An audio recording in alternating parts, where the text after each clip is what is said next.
Habits and Mindset Hunter. Chasseur d'habitudes et d'état d'esprit. Cazador de hábitos y mentalidad.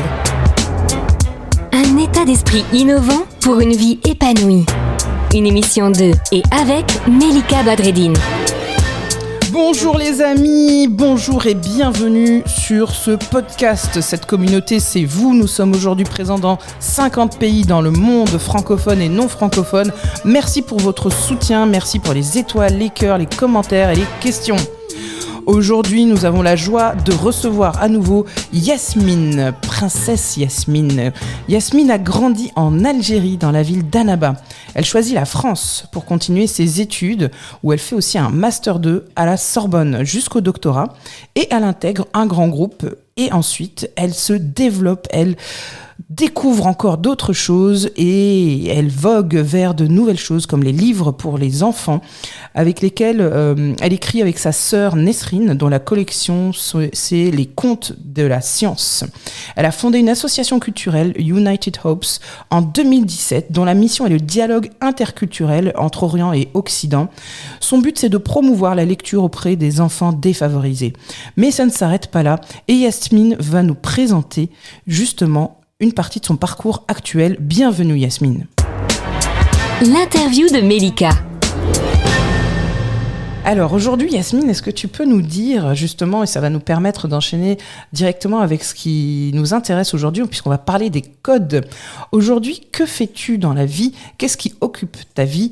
Et comment es-tu parvenue justement à réaliser la vie que tu as aujourd'hui ? Eh bien aujourd'hui, je suis d'abord maman d'un petit garçon qui a 16 mois, qui s'appelle Joachim, comme son papa, son grand-père et tous ses arrière-grands-pères. Je suis également chargée des partenariats internationaux dans le groupe Atos. Donc, je gère les activités sécurité et défense. À côté, j'ai des activités culturelles. Comme vous avez cité l'association United Hope, je m'intéresse à la culture. Je fais des livres pour enfants avec ma sœur également.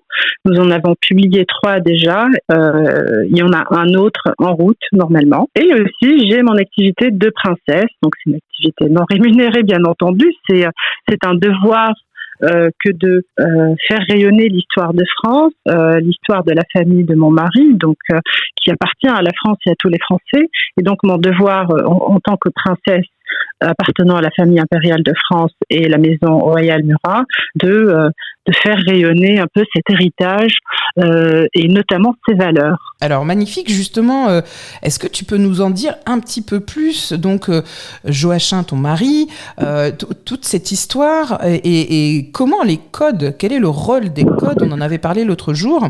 Est-ce que tu peux nous partager, parce que on va distiller ces petites anecdotes et ces histoires. On a décidé ensemble d'en parler sur plusieurs fois. Mais aujourd'hui, qu'est-ce que tu as envie de nous partager justement, peut-être autour d'une histoire de polo ou encore de polo ?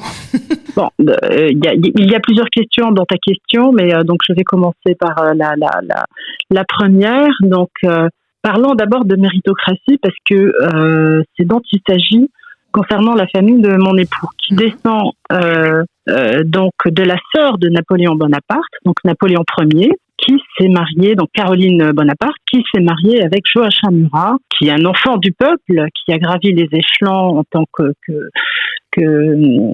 membre de l'armée française pendant la Révolution, jusqu'à être officier. Ensuite, il a atteint, on va dire, le plafond de verre, parce qu'à l'époque, avant la Révolution, à l'époque de l'Ancien Régime, tout le monde n'avait pas le droit d'être officier de l'armée. Donc, c'était réservé exclusivement à l'aristocratie et c'était très frustrant pour lui. Donc, à l'arrivée de Napoléon, donc premier consulat, et donc c'était l'un des meilleurs cavaliers d'Europe, né du monde, et donc on l'appelait même le sabre de l'Empire. Donc, c'était un sacré personnage qui a fini par être roi de Naples. Voilà. Donc Napoléon Ier lui a confié le royaume de Naples, qui est l'actuelle, une grande partie de l'Italie actuellement. Donc mon mari, Joachim Murat, 9e du nom, descend de cet homme-là et de cette femme, Caroline Bonaparte, qui était une femme brillante également. Donc dans la famille, la méritocratie est très importante. Ce n'est pas une aristocratie qui se base sur des privilèges hérités depuis des siècles. Non, c'est une aristocratie qui est basée sur le mérite. Et donc, mon époux a beaucoup ça dans ses gènes. Pour lui, il est important d'arriver par ses propres moyens et de démontrer donc sa force par l'effort. Sachant que mon mari donc est né prince, cependant, il n'a pas eu la vie facile. Donc, bien qu'il habitait un grand château à Nointel, qui a été transformé en musée d'art contemporain par son père, il a côtoyé les écoles de banlieue, comme on dit. Donc, il connaît le monde tel qu'il est, quoi. Il n'a pas vécu dans du coton, comme on dit. Pour financer ses études, il a travaillé sur des chantiers, il a ramassé des sacs de gravats, il a travaillé aussi dans le cirque Bouglione, et ensuite il a fait son service militaire, où là il a fait l'armée à Saint-Cyr. Il a été jusqu'au bout, on va dire, jusqu'à ensuite entrer dans les forces spéciales. Il a été en mission, une opération au Kosovo, il est allé en Afghanistan. Bref, il est passé par des moments très difficiles. Il a dû prouver par lui-même ses capacités. Voilà, donc ça c'est la méritocratie qui est importante dans la famille, mais aussi mon mari maîtrise les codes. Ça s'apprend, bien sûr. Il a appris par sa famille, par la vie, les gens qu'il côtoie, bien entendu. Et ça, c'est très important pour naviguer entre plusieurs mondes. Il côtoie, bien sûr, l'aristocratie, la haute bourgeoisie, mais aussi il côtoie le commun, la vie. Voilà, il côtoie tout le monde. Voilà, il navigue entre plusieurs mondes, comme on dit. Et il maîtrise tous les codes. Voilà. Donc, pour parler des codes, c'est quoi les codes? C'est ce qui permet justement de parler à un chacun dans son langage ou de pouvoir s'imposer, s'installer dans un contexte, que ce soit au travail, que ce soit dans un événement, et de pouvoir être à l'aise partout et de se faire accepter. Parce que les codes, c'est ça. Quand on parle le langage de l'autre, on se fait accepter. Quand on ne parle pas le langage de l'autre, on est un peu rejeté. Par exemple, le code le plus important, c'est le langage. Quel langage employer? Quand on est en entreprise, il faut un certain langage. Quand on est, par exemple, dans une soirée mondaine, si, voilà, on parle un certain langage, on a des gestes. C'est pareil partout. Ce n'est pas juste pour l'aristocratie, la bourgeoisie ou dans le monde de l'entreprise, mais c'est pas pareil partout. Si on intègre un réseau de mafia, il faut parler comme un mafieux. Si on est, par exemple, au milieu d'une bande de racailles, voilà, on va faire plus racaille que la racaille pour se faire accepter. Et c'est ça qui est très important. Voilà, donc pour, par exemple, le monde de l'entreprise, toi qui travailles un peu dans ce monde-là pour essayer d'intégrer les jeunes de banlieue dans le monde de l'entreprise, voilà, il est important pour eux, par exemple, de savoir comment parler dans ce monde-là. On ne peut pas parler n'importe comment. Oui, c'est parler, oui.